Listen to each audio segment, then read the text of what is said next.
Hi everyone. I hope this message finds you well. Today I wanted to have with you a conversation about purpose. And so many people are looking for it, seeking that purpose. And some are even asking, do I have any purpose to begin with? And the only justification needed to know that purpose is here and that you have a purpose is that you are here. That's the first thing that I would like to say to that question or to that doubt.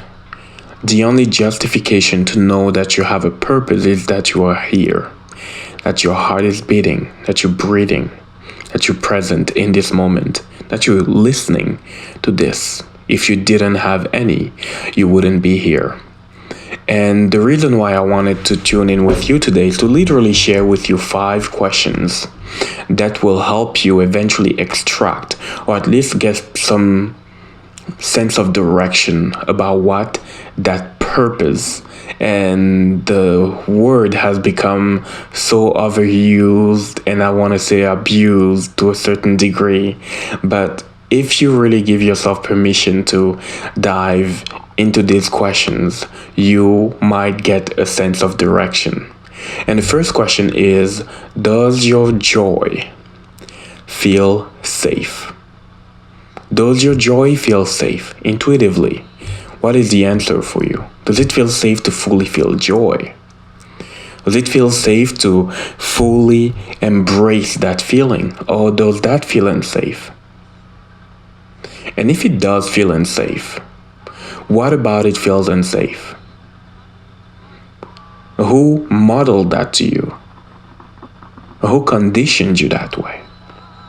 And beyond the who, what are you fearing if you allow yourself to feel joy?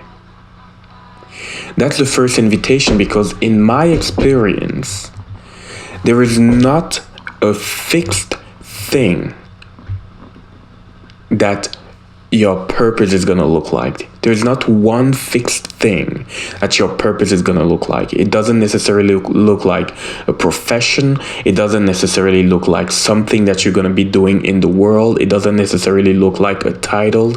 In my experience, purpose is a path, and that path is lit up by joy. And the more you are willing to recognize and follow and listen to that highest resonance, the more you can lean into that place of purpose. The second question that I have for you is, if you didn't fear to be rejected by others, what would you be doing now? If you didn't fear to disappoint others, if you didn't fear receiving the disapproval of others, what would you be doing now? What would you be doing today? And just ponder that question and answer that intuitively. And again, you are not here to have the whole path laid out in front of you, but just getting some degree of guidance. If you allowed yourself to lean completely in the direction of what you want for yourself, who would you be betraying? Ask yourself that question as well. Who would you be betraying? Who would feel hurt by you choosing to lean into that direction of joy? And the other question is, if you didn't fear failure, what would you be doing? If you didn't fear failure, what would you be doing? Where would you go? Another question is, if you didn't lack the resources, what would you be doing? If you didn't lack the resources, what would you be doing? And some people might say, oh yeah, but if I don't have the resources, it's not possible for me to do so and so and so. Is that true? Or is it self-imposed? Is that really true, or is it self-imposed? Is it true that you cannot even put that in motion?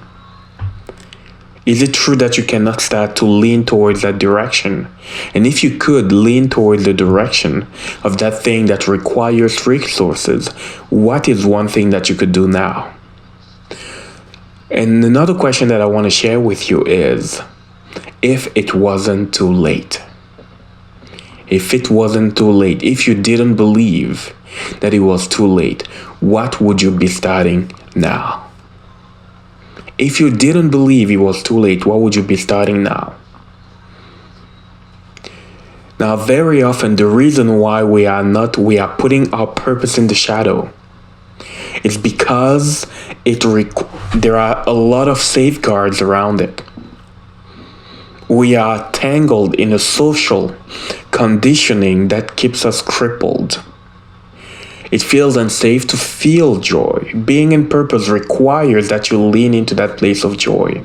It requires that you start to stand by yourself if necessary. It requires that you lean into that place of sovereignty. It requires that you feel at peace with sometimes some people being mad at you for you choosing what is in resonance and alignment with your heart. So I'm inviting you to ponder all these questions, and I'm going to summarize them to finish. The first one, does your joy feel safe? And if not, why is it unsafe for you to feel joy? Can you begin to practice feeling your joy? Your purpose is a path that is lit up by joy. It's a path of joy. It is not a specific direction or destination. Of course, it has some milestones, but joy is what is guiding the path. Second question, if you didn't fear being rejected by others, what would you be doing? If you didn't fear betraying people that you care about, what would you be doing? If you didn't fear failing, what would you be doing? If you didn't think you don't have the resources, what would you be doing? And if you didn't think it was too late, what would you be doing? I'm inviting you to ponder all of that and to really begin to follow the impulse and to put that in motion.